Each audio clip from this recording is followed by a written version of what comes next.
Simpleng sweet and sour pork, pero sulit din naman ang sarap. Mayroon ako ditong 500 grams na pork liempo na hiniwa ko lang ng pa-serving cut.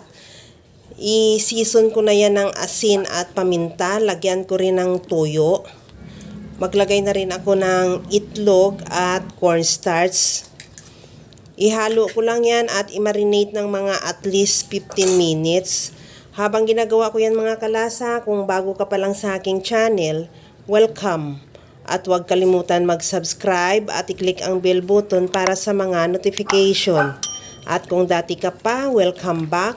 At i-follow mo na rin ako sa aking Facebook page, Lasang Pilipina. Habang inaantay natin yan i-marinate, gagawa na rin tayo ng sauce.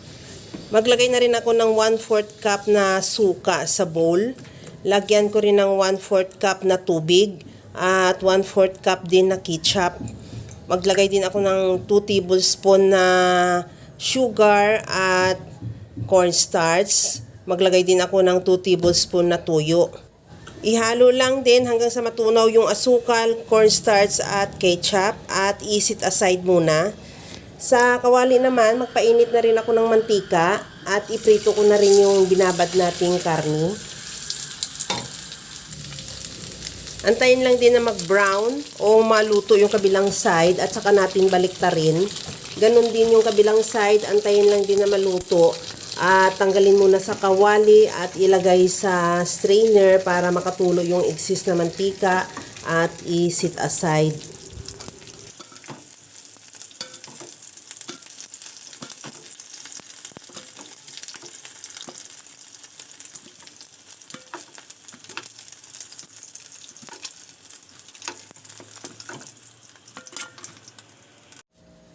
Sa kawali, ilagay ko na rin yung mantika na pinagprituhan natin sa karni.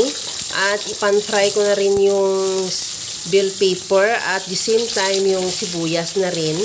Ihalo hanggang sa maglabas lang ng aroma. Pagka okay na siya, tanggalin muna ulit sa kawali at i-set aside.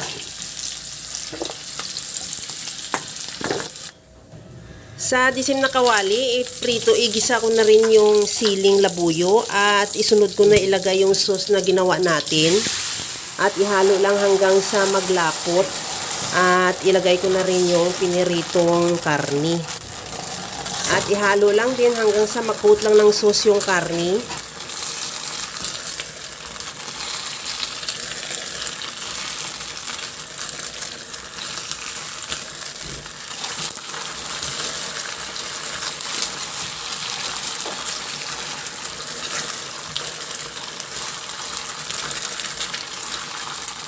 At sa puntong ito, okay na yung ating karni. Maglagay na ako ng tubig. Nakadepende naman yung dami ng tubig sa dami ng karni. At takpan, isimmer hanggang sa maglambot lang din yung karni.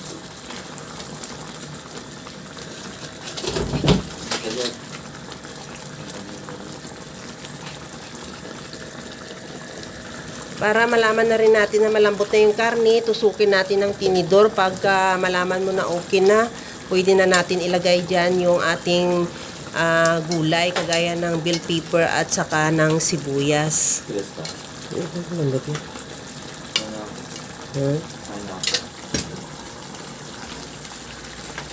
Ihalo lang din hanggang sa makut lang ng sauce yung ating bell pepper at sibuyas. At ready to serve na yan yung ating napakasarap na sweet and sour pork.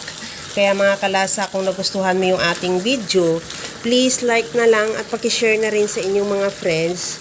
At kung bago ka pa lang sa aking channel, subscribe na at i-click mo na rin ang bell button para sa mga notification. Kaya mga kalasa, alam ko, kayang-kaya mo itong gawin dahil sa sobrang simple at napakadali niya lang lutuin. Kagaya lang lagi sa sinasabi ko na wala namang hindi marunong magluto basta sa simpleng paraan lang. Hanggang sa muli mga kalasa, thank you for watching. Bye-bye!